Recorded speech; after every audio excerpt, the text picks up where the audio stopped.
ফটোশপের মধ্যে আপনি যদি কোনো কালার কালেক্ট করতে চান, একটু ভালো করে খেয়াল করবেন। আপনি যদি কোথাও থেকে কোনো কালার কালেক্ট করতে চান সেটা কিভাবে করবেন।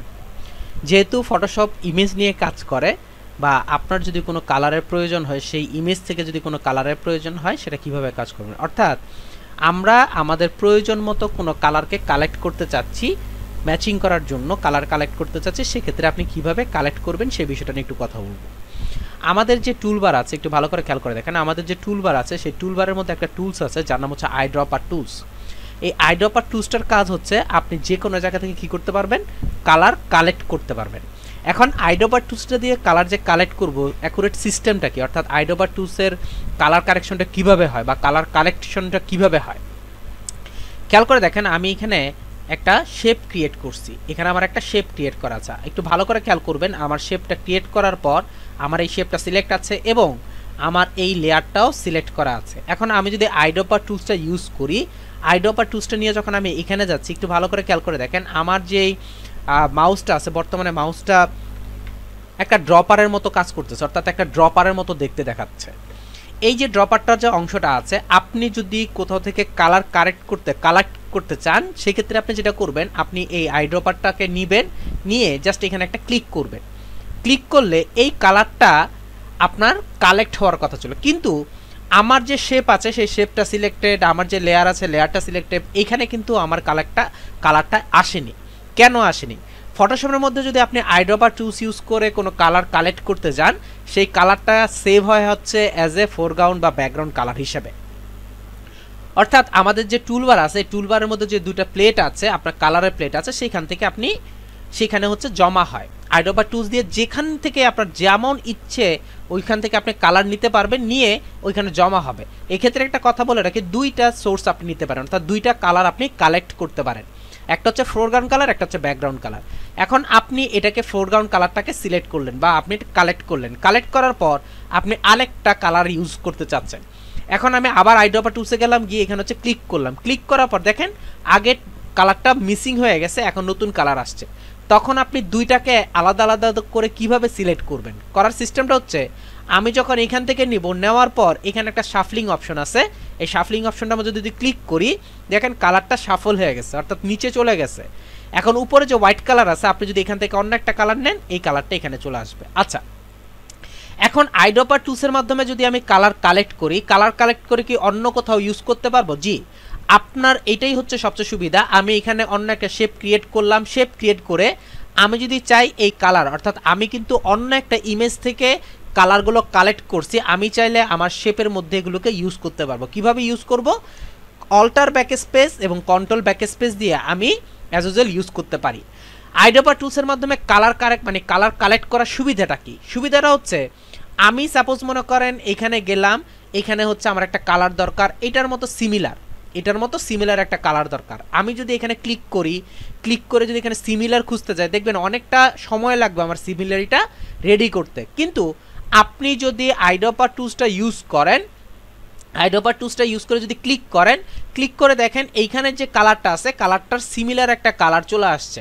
আমি আবারও একটু রিপিট করতেছি কথাটা, সেটা হচ্ছে আইড্রপার টুলসের মাধ্যমে আপনি যদি কোনো কালার কালেক্ট করেন, সেই কালারটা আপনার 85 থেকে 90% ম্যাচিং থাকবে।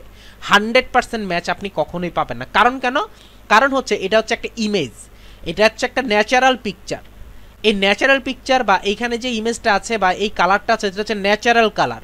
এই কালারটা যখন সফটওয়্যার আসছে, সফটওয়্যারের মতো সে কালার প্রোভাইড করতেছে। এখন কতটুক ম্যাচিং কালার প্রোভাইড করতেছে, আমি যদি অল্টার ব্যাকস্পেস দিয়ে যদি নেই, একটু খেয়াল করে দেখেন এটার সাথে এটা কতটুক কালার ম্যাচিং করতেছে। আমার যদি মনে হয় যে না অ্যাকুরেট হয় না, আমি ইচ্ছা করলে এখানে আবার ক্লিক করতে পারি। ক্লিক করে আবার যদি ড্র্যাগ করি, আবার যদি অল্টার ব্যাকস্পেস ইউজ করি, একটু খেয়াল করে দেখেন আমার প্রায় 85% থেকে 95% বা 80 থেকে 90%ই আপনার ম্যাচিং পাবেন। অথচ এই কাজটা করতে আমি যদি নর্মালি ম্যানুয়ালি কাজটা করতাম, তাহলে আমার সময় লাগতো মিনিমাম 5 মিনিট থেকে 10 মিনিট সময় লাগতো এই কাজটা করতে, তবে অ্যাকুরেটলি আমি কাজটা করতে পারতাম না। তো এজন্য আপনি যদি খুব সহজে কোনো ইমেজ থেকে কোনো কালার কালেক্ট করতে চান, তাহলে আপনি কি করতে পারেন? আইড্রপার টুলস ইউজ করে কাজ করতে পারেন। তা আশা করি বুঝতে পারছেন। ফটোশপের মধ্যে একটা অপশন আছে, একটু খেয়াল করে দেখেন, আমার যে লেয়ার প্লেটটা আছে এই লেয়ার প্লেটটার মধ্যে এখানে একটা অপশন আছে যার নাম হচ্ছে ওপাসিটি, আর নিচে একটা অপশন আছে যার নাম হচ্ছে ফিল। এইখানে একটা অপশন আমরা সম্পর্কে জানি, অনেকে হয়তো বা শুনছেন যে ওপাসিটি, এটা আমরা অনেকে জানি, কিন্তু ফিল জিনিসটা কি সেটা আমরা জানি না। ফটোশপের মধ্যে ওপাসিটি এবং ফিল আলাদা আলাদা কেন দিল, বা ওপাসিটি এবং ফিলের কাজটা কি, এটা সম্পর্কে একটু কথা বলবো। আমি আমার ইমেজটার মধ্যে একটা স্ট্রোক কালার দিয়ে নিচ্ছি যাতে আপনারা বুঝতে পারেন, এখানে স্ট্রোক কালারটা একটু একটু বাড়িয়ে নিচ্ছি যাতে আপনারা ক্লিয়ারলি বুঝতে পারেন অ্যাকচুয়ালি কী জিনিসটা বোঝাতে চাচ্ছি আপনাদেরকে। এ হচ্ছে আমার স্ট্রোক কালারটা, এই নিলাম। আমরা নর্মালি জানি একটা শেপের মধ্যে দুইটা কালার থাকে, একটা হচ্ছে আপনার স্ট্রোক আর একটা হচ্ছে ফিল। আমি যদি এখান থেকে ওপাসিটি নিয়ে কাজ করি, ওপাসিটি মিনসটা কি বা ওপাসিটির কাজটা কি? ওপাসিটির কাজটা হচ্ছে আপনার যে কালারটা থাকবে সেই কালারের ট্রান্সপারেন্সিটা কমাবে বাড়াবে, অর্থাৎ ট্রান্সপারেন্সি কমিয়ে হালকা এবং ভারী করে দিবে, অর্থাৎ আপনার ইমেজটা, আপনার যেই কালারটা আছে সেই কালারটাকে হালকা করে দিবে। ট্রান্সপারেন্সি কমানো মানে হালকা করে দেওয়া। ওপাসিটির কাজ হচ্ছে ট্রান্সপারেন্সি নিয়ে কাজ করা। এখন আপনি যদি কোনো কারণে ওপাসিটি নিয়ে কাজ করেন, একটু খেয়াল করে দেখেন, যখন আমি ওপাসিটি নিয়ে কাজ করতেছি আমার ফিল এবং স্ট্রোক দুইটা কালারই কি হচ্ছে, এখান থেকে চেঞ্জ হয়ে যাচ্ছে, দুইটা কালারই হালকা হয়ে যাচ্ছে। যখন ওপাসিটি নিয়ে কাজ করতেছি ফিল এবং স্ট্রোক দুইটার মধ্যে কাজ করে, অর্থাৎ ওপাসিটির কাজটা হচ্ছে ফিল এবং স্ট্রোক দুইটার মধ্যে ওভারঅল সবগুলোর মধ্যে কাজ করে। ওপাসিটির কাজ হচ্ছে ফিল এবং স্ট্রোক এই দুইটার মধ্যেই ইফেক্টটা দেয়। আর নিচে দেখেন একটা অপশন আছে যার নাম হচ্ছে ফিল। এই ফিলটা নিয়ে যদি আমি কাজ করি, এখন দেখেন আমার ফিল কালারটা চেঞ্জ হচ্ছে বা হচ্ছে ওপাসিটিটা ঠিক থাকে। অর্থাৎ আপনি যদি আপনার কোনো ইমেজ কোনো শেপের মধ্যে শুধু ফিল কালারটা নিয়ে কাজ করতে চান, তখন আপনি কি করবেন, ফিল নিয়ে ওপাসিটি আপনি কাজ করতে পারেন, অর্থাৎ ফিলের ওপাসিটিটা আপনি কমাতে বাড়াতে পারেন। এক্ষেত্রে স্ট্রোকের কোনো ধরনের পরিবর্তন হবে না।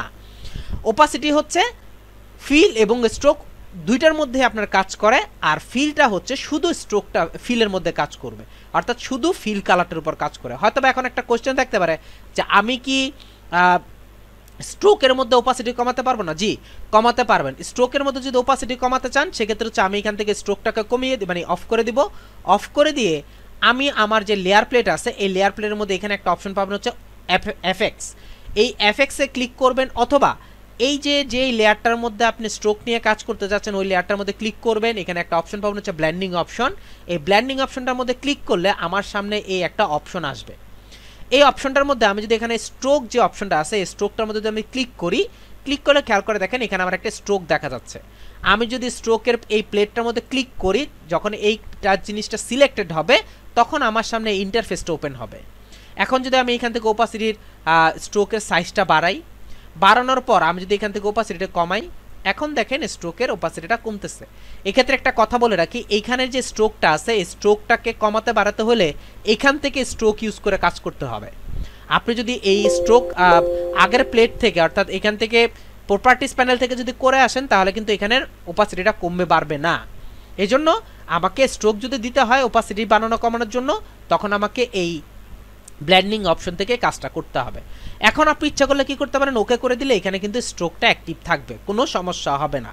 তো এভাবে আপনি চাইলে স্ট্রোক এবং ওপাসিটি এবং আইড্রপার টুলস নিয়ে কাজ করতে পারেন। আশা করি বুঝতে পারছেন।